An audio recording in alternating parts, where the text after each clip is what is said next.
નથુભાઈ, રસીલા ગમે તે કરે, તમે આમને શું કામ સંડોવો છો? એ મને નહીં, સોસાયટી વાળાને જઈને પૂછો કે બંને જણા વચ્ચે હું ચાલી રહેલું છે તે. શું મારી ને રસીલા વચ્ચે શું છે? પૂછો. રોજ સવારે રસીલાની હાથે બેંકમાં જાય છે કોણ? બેંકમાં? I will explain. રસીલા એક દુખિયારી સ્ત્રી છે. એનો વર એને છોડીને ચાલી ગયો છે. એ બાઈને કોઈનો ટેકો નથી. તો તમારે ટેકા આપવાના? એટલું બધું નથી આપી શકતો. એને બિચારીને તકલીફ હોય તો ક્યારે બેંકની સ્લીપ બી ભરી આપો યાર. તો તમારાથી ઘરમાં બેસીને સ્લીપ ના ભરાય? અલા ભાઈ ડોબા એને એટીએમ શીખવાડતો તો. એટીએમ? एनी टाइम मजा. ये सुहाग रात की बात है. पति पत्नी के पास गया, धीरे से घूंघट उठाया और घूमने गया. અરે ઘૂમને નહીં, ચૂમને ગયા. चूमने गया, मोटू करो. चूमने गया. तभी पत्नी ने कहा, नहीं मैं तुम्हें किस नहीं करने दूंगी. આ કેમ ના પાડે? કિસ કરવાની કેમ ના પાડે? તો મને થોડી ખબર છે યાર. હું કરું ભાઈ, આગળ કરું એટલે વંચાય. તો શું કિસ કરું? અમારે આ માણસ યાર. नॉनसेंस. पत्नी ने कहा मैं तुम्हें किस नहीं करने दूंगी क्योंकि मैंने मेरी मम्मी को वचन दिया है कि शादी हो जाने के बाद मैं ये आदत छोड़ दूंगी. એની માને આમાં દોડાતું પણ નથી. અહીંયા ચીરા મુકાવો. પપ્પા નાઇટીમાં બહાર જશો? ખરાબ લાગે તો શું કરું? કાઢીને જાઓ. હા. ઓકે, કાઢીને જાઓ. Idiot. શાંતિ રાખો. હવે કંટોળા શાંતિ રાખે, એના વરે કાઢી મૂકી, હવે મારે રાખવાની. શાંતિમાં કે બહુ મજા નથી. શું બોલે? શાંતિ રાખવામાં મજા નથી. તું આજે મારી અડફેટમાં આવતી નહીં. એ તમે અડફેટમાં નહીં આવતા. રસોડાના નળમાં ટીપે ટીપે પાણી આવે છે, જોઉં છો. સાલી હદ છે. અરે માલતી, એ માલતી. આવા બેઠા છે તો એ જંપવા નહીં દે. જંપવા ભૂલી ગયા. મારી ગોડ. આ શું છે? સાબુ, આંખમાં સાબુ ગયો છે. અરે મારી નાઈટી પહેરીને આવી ગયા. પણ ને તો શું સાલી નાગડો ફૂગડો બહાર આવ. તે મને ઇન્સ્ટ્રક્શન આપી કપડા પાણીમાં બોળી દેજો. આ સાલા કપડા બોલાય અને હું કોરો રહી ગયો. જે લટકતું તું પહેરીને બહાર આવ્યો. અરે પણ નાઈટી. અરે પણ કરે શું માણસ? ત્રાસ થઈ ગયો છે, ત્રાસ. સવાર પડે તું શું જોયા કરે મારી સામે? હું રોજ સવારે નાવા જાઉં છું ને સાલો પાણી જાય છે. નાલાયકો બધા. વોચમેન, પાણી ચાલુ કરો અભી કા. એની માને પાછું કોબીનું શાક. હાથ જોડું, તું મહેરબાની કરતે. આ શું માંડ્યું છે માલતી? તું યાર અઠવાડિયામાં 6 દિવસ કોબી જ ખવડાવે છે. અરે પૌષ્ટિક છે. કંટોળા પૌષ્ટિક છે. કોબી ખાઈ ખાઈને પેટમાં ગેસ થઈ ગયો, પેટમાં ત્રાસ છે, ત્રાસ.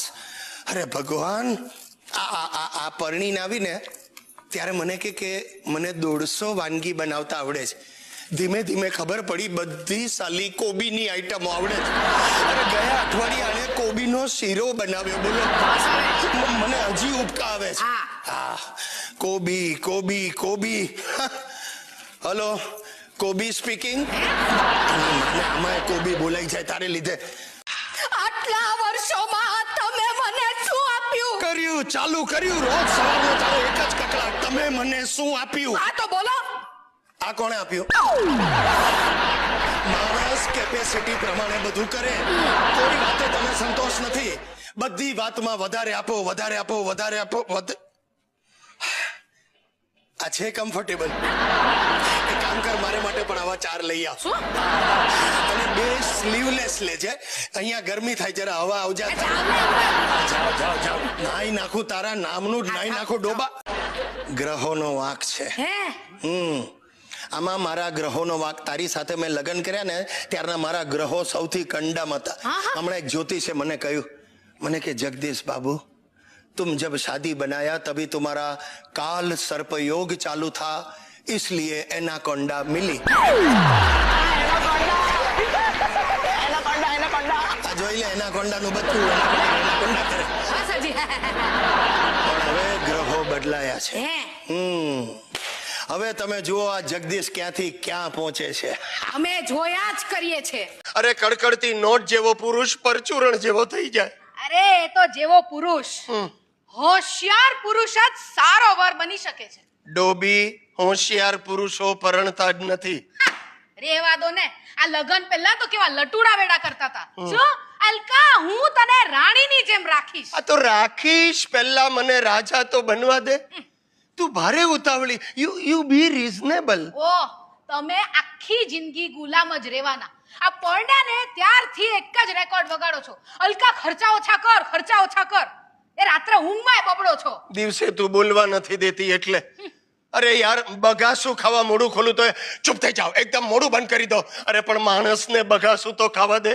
7 વર્ષથી બગાસું નથી ખાધું. ઓ, જમાનો બદલાઈ ગયો છે. માણસમાં ખર્ચા બચાવવાની નહીં, કમાણી વધારવાની આવડત હોવી જોઈએ. ભાઈ, હું જ છું અરવિંદ વખારિયા. હમણાં જે મારા નામની બૂમો પાડતી પાડતી અંદર ગઈ એ છે અલકા, માય વાઈફ.